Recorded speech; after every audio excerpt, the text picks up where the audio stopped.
ভাই আমরা আমাদের ভুয়া নিউজ চ্যানেলে জানতে পেলাম যে আপনার দাম্পত্য জীবন এখন পর্যন্ত কোনো ঝগড়া বিবাদ হয়নি ভাই, ঘটনা কি সত্যি? আমরা কি সঠিক নিউজ পেয়েছি ভাই?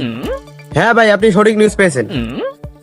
আসলে ভাই এটা একটা অসম্ভব ব্যাপার ভাই। আচ্ছা ভাই, বর্তমান বিশ্বে বর্তমান সময়ে বাংলাদেশের যে অবস্থা, এই সময় ভাই কিভাবে সম্ভব, কিভাবে আপনার বয়সে তো আপনার ঝগড়া বিবাদ হয়নি ভাই? জাতির উদ্দেশ্যে যদি বলতেন, বাংলাদেশের লক্ষ লক্ষ যুবক যুবতীর সংসারে অশান্তি দূর হইতো ভাই, জাতির উদ্দেশ্যে যদি বলতেন আমাদের ঘটনাটা কি আপনার?